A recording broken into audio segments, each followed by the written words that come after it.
Back at the Hugh Hewitt Show with Alex Marlowe. Grateful to be in for Hugh today. Senator Tom Cotton is on the line with me from Arkansas. Senator, great to talk to you again. And I want to start with something where I think you and I probably have a lot in common on this one. That it sounds like you're blocking the daylight savings bill that came through the House. I'm very negative on permanent daylight savings, but I want to get your sense of why you're blocking it and what your objection is. Hey, Alex. Good to be back on the air with you, this time on a Hugh show in the afternoon. Always enjoy being on your show as well. Thank you.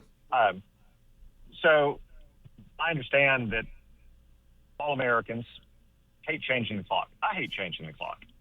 But I think you have to think through the second order implications, Alex, of what permanent daylight savings time would mean. It may sound great in the summer months, and it may sound great if you live in Florida and you like to play golf. But if you live in Bentonville, Arkansas, the sun wouldn't come up in the depths of winter until well after 8 o'clock, maybe even 8:30. And that's just in Northwest Arkansas, Alex. There are places throughout the Midwest and the Rocky Mountain states that wouldn't see the sun until 9, 9:30, almost 10 o'clock in some cases, like Indianapolis, Grand Rapids, here, Kalispell. That would be very dangerous, especially for kids who are walking to school, biking to school, being left at bus stops. And Alex, you don't have to take my word for it either. You can simply learn the lesson of history. Congress did this once before. In 1973, Congress made daylight savings time permanent. It was very popular, 79% approval in December of 1973. And in February of 1974, it had fallen to 42% approval. Why? Because people had experienced daylight savings time in the depth of winter. In fact, Congress almost immediately repealed it, more than 380 votes in the House and unanimously in the Senate. So you don't have to take my word or forecast for it. I think we can just learn the lessons of history here. It's true that I've opposed it in the past. My position hasn't changed. I can tell you many other senators are opposed to it as well from the states you would expect, frankly, in both parties. This is one of those issues that is more of a regional issue than it is a partisan issue.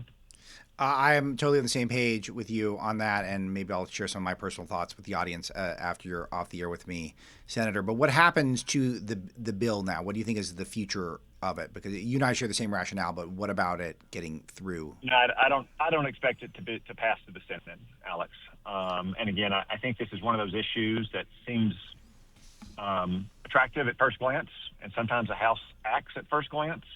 And with a sober second thought and considering all the implications, as happened to the entire country in 1974, you realize that what appealed at first glance is not that appealing on second thought. So I don't expect it to pass the Senate. All right. I want to move to the Iran war. You've said that Trump is right to unleash hell on the killers, and I think we're all in agreement on that Iran is very bad. But the path forward seems kind of bleak. It seems like maybe the best path forward could take years, perhaps, to execute. Give me your perspective on the state of the war itself at the moment, and what are the various avenues that could be pursued? Well, Alex, I don't think we're looking at years.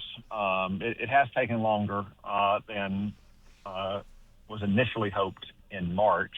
That's in part because we had pause in April, and we had a ceasefire that lasted for about 3 months. The intensive negotiations happened over the last couple of weeks of June, first week of July, after the vice president and Jared Kushner and Stephen Witkoff had negotiated the memorandum of understanding. But Iran obviously blew that up. They blew it up while trying to blow up ships in the Strait of Hormuz and attacking our troops throughout the region, indicating, as the president said, that they have no interest in even a short-term interim deal, much less a comprehensive deal to denuclearize as well. So I think we should probably go back to where we were in early April when the first ceasefire started and just allow our Central Command forces to finish their operational plans. At the time, they were forecasting 3 or 4 more weeks to lay waste to the rest of Iran's military and to knock the Revolutionary Guard Corps back even further. And at that point, I think we keep the blockade in place that deprives Iran of almost $500 million a day. And we say that the strait is going to be open under our supervision. Really, we were doing that a lot in May and June. It just wasn't widely known or announced until the president made it known last month. We were getting several million barrels of oil out to the southern Omani side of the strait each night. We could keep doing that. Iran has the ability to harass shipping, but not to stop shipping. I think those are the steps forward, Alex, and I think that would be good for our national security. It would be good for Americans, so they're not paying a lot for gas or diesel at the pump. And it would give a chance to things to kind of simmer inside of Iran. Because one thing we know is that this regime is wildly unpopular. Millions of people took to the streets in January, and now with the death of the supreme leader at the start of this campaign, the regime doesn't even have a thin veneer of religious authority either. So I think we should finish our operational plans, keep the blockade in place, keep the strait open, and then kind of let things play out over the next 2.5 years. Do you hope that the Iranian people will be able to step up and replace the mullahs at some point? Because it's another one from my perspective where I'm trying to find some sort of a middle ground. It just seems it's so hard with the Iranians to find any sort of a middle ground. But I'm not optimistic that there's a robust movement to replace the mullahs once we achieve victory here. Well, Alex, these things often seem impossible and can quickly become inevitable. Now, I'm not predicting or forecasting that, but Yeah. I will tell you a story, and this is not from the annals of history. This is less than 2 years ago. When we left town for Thanksgiving in 2024, we had no idea that when we got back after Thanksgiving, Bashar al-Assad would be sitting in a luxury condo in Moscow. And that's not even to fault our intelligence agencies for failing to see what would happen over the span of 10 days. It's just saying sometimes these things are very hard.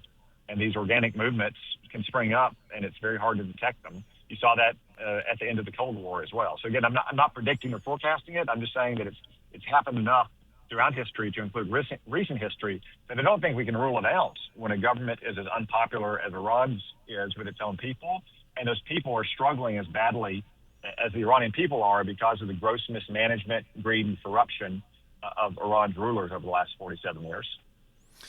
Senator, the president gave a speech from the White House last week, and it was really a challenge to the Senate. It was basically choose between standing by the filibuster the way it is now or passing the Save America Act, which I believe would take great strides towards protecting American election integrity.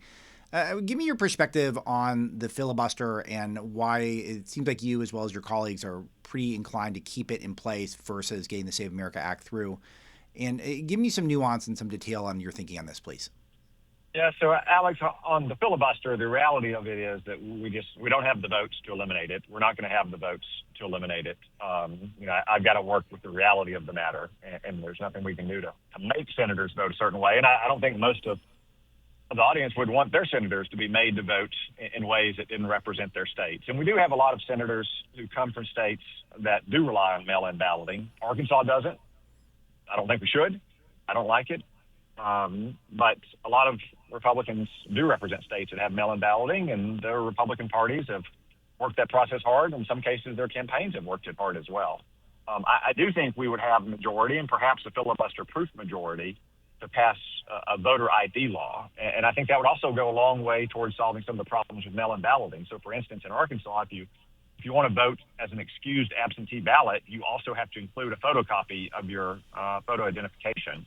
So I think that's one thing that we could pursue, and I hope we do. The alternative route is doing what Speaker Johnson is doing this week. Hopefully he can pass that. Senator, unfortunately, I got to leave it there. I've managed the clock poorly, but I apologize. And I thank you for being here. Thank you, Senator Cotton. We'll be right back.